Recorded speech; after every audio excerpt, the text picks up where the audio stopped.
গণঅভ্যুত্থানের বিজয়ী শক্তি নির্ধারণ করবে গণভোট কেমন হবে, এমন মন্তব্য করেছেন অ্যাটর্নি জেনারেল মোহাম্মদ আসাদুজ্জামান। শুক্রবার সন্ধ্যায় ঝিনাইদহের শৈলকুপায় কবি গোলাম মোস্তফার জন্ম ও মৃত্যু দিবস উপলক্ষে আয়োজিত অনুষ্ঠানে তিনি কথা বলেন।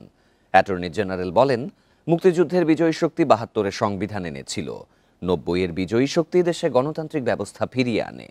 তেমনি জুলাই গণঅভ্যুত্থানের বিজয়ী শক্তি নির্ধারণ করবে আগামীর গণভোট কেমন হবে। তাদের শক্তি ভবিষ্যৎ বাংলাদেশের গতিপথ ঠিক করবে। গণহত্যার মামলার রায় ঘিরে আওয়ামী লীগের নৈরাজ্য সরকার ও আইন শৃঙ্খলা বাহিনী আইনগতভাবেই মোকাবিলা করবে বলে জানান অ্যাটর্নি জেনারেল।